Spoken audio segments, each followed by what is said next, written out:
let's quickly go over some reasons why we want or might want to do a single engine taxi out.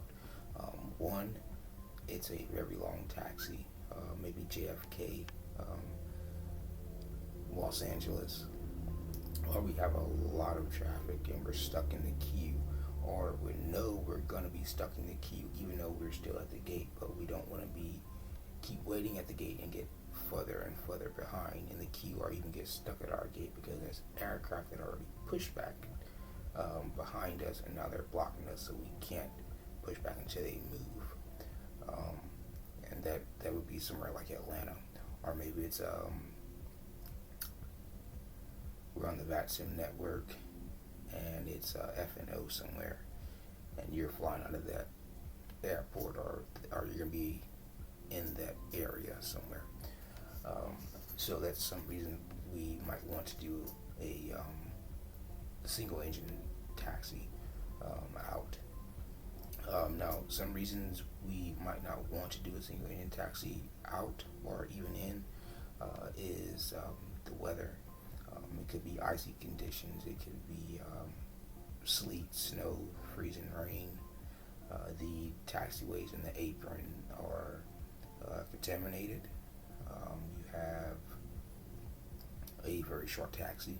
You have little to no traffic ahead of you, so when you push back, you know you're going to have a short taxi and an immediate takeoff. Or your VA that you fly for just might not authorize single engine taxis. But what we're going to do is we're going to go upstairs. We are already on APU. It has already warmed up, so we're going to go ahead and put that bleed on, and we'll go up here and make sure that our vaults are good to go, which they are. Alright, everything else is set up here as you see. The engine and electrics are on as well, the hydraulics. Now if we go up here to this air panel here, and you guys will be seeing a lot of things on the screen while I'm doing it up here on my actual overhead. We want to start number 2. Okay, we're going to keep number 1 off. Something to keep in mind, again, when you do a single engine taxi out or even in, the engine that is running, you want to try not to have to turn into that engine, because it's going to be difficult to do that. You want to try to keep your turns into the engine that's off. Now with our taxi route, we're going to have to make a right turn, so we're going to see how difficult it's going to be. But we are going to go ahead and flip the bleed on for 2 and also put it back into auto. We're going to go ahead and go back up here to the overhead and flip the start switch to ground, go back down and watch it spool up. I like to wait for it to the N2 to get 25%, and then I'll introduce fuel. So we'll watch that. There's 22, 23, 24, 25, and introduce the fuel there. So essentially what we're going to do is we're going to run the right pack off of the number 2 engine, and we're going to run the left pack off of the APU. Now, you cannot run 2 packs off of 1 engine, okay? You can run both of the packs off of the APU, but you cannot run them off of 2 engines. You also want to keep in mind, and your checklist, if you're using it, will also remind you that you have to have those packs in auto. You cannot take off and land with those packs in high. Now, with that in mind, while you're on the ground, and you might be doing a single engine taxi, and you might be like, say, Orlando, you can run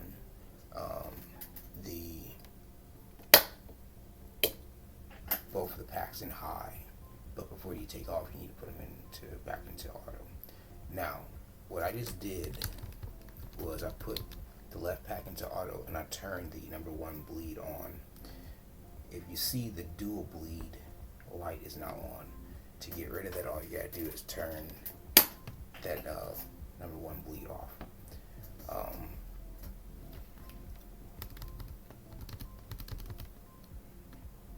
And we're gonna go ahead and isolate. So we're gonna close the ISO valve, and as you see, the dual light went off.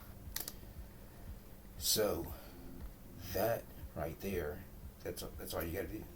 So now your right pack is running off your number two engine, and your left pack is running off your APU. So you're good to go. That's all you gotta do. Now what we want to try to do is we want to try to keep that thrust at about 40 or below, because we're on the taxiways, we're on the aprons or congested areas, the alleyways, and you want to make sure you get enough forward speed going before you try to make a turn, because you don't want to put too much friction on your nose wheel. As you can see, in making that left turn, it's almost like a regular two-engine taxi, because you're turning into that engine that's not operating, and that number two engine that's operating, it's giving us that force and that thrust that we need to make that turn. Now when we get up here to the end of the apron here, we're going to go right. So now we're going to have to put that engine that's not operating into that engine that is operating. So we're going to see how difficult that is. See here, the turn, I had enough forward momentum and speed, but if I didn't have enough speed, just like right now, you see that turn got wider. It wasn't as sharp as it would be with two engines. Now we have to get that forward momentum and speed going again. And if you look at the number 2 in 1 here, you'll see that it's sitting at 44. I found that about between 41 and 44 is the sweet spot for me, and I can keep it there, and pretty much it's smooth sailing. So again, talking about single engine taxi, you want to keep in mind what your taxi route is, and if you're going to be able to do a single engine taxi, because if we had nothing but right turns, I wouldn't do a single engine taxi, because I know it's going to be difficult to make those right turns, and it's going to become annoying, and we're going to have to build that forward speed up over and over and over again. So keep that in the back of your mind when you're doing a single engine taxi. Is it going to be worth it? Is it going to be difficult because you have that number 2 on and that number 1 off? So let's say we're in the queue here and we're getting close. We're probably about number 2 or number 3. We'll stop here, set our parking brake, and this would be much easier if it was 2 people, obviously. But now we want to start number 1. So let's go ahead and flip the 1 bleed on, take the left pack off, and we'll put the start at the ground. Go back down and watch it, and it's spooling up now. So as you see, it's not difficult to do this at all. And if your VA watches your fuel use, this is definitely something that you would want to do whenever you can. Engine 1 was off and needs to warm up, so we'll start the clock for 2 minutes just to give it that warm up period. Get off the APU so we can turn it off here and turn that bleed off. We'll put the ISO valve into auto. We'll put the left pack into auto. Now all of the packs are in auto, because again, we cannot take off with the packs in high. And your checklist, you're going to make sure that you don't do that if you're using your checklist. So that's how it's done for a single engine taxi out. It's normal, nothing difficult or nothing special. So I will see you guys once we are in Orlando, and we will do the single engine taxi in, which is not difficult either. It's just as simple as a single engine taxi out. And for you guys, it'll be like, now for me, that'll be like 2 hours. Alright, so we are finally here on the ground in Orlando. Came in on 17 left. We gotta go all the way back to airside 2 on the back side. So we're gonna do a single engine taxi in. We started the APU already, so it's had its warm up that it needs. So we're gonna go ahead and start our taxi here, and before we move, we go upstairs and we will turn on the APU bleed there and go ahead and turn off turn off the right pack along with the right pack's bleed,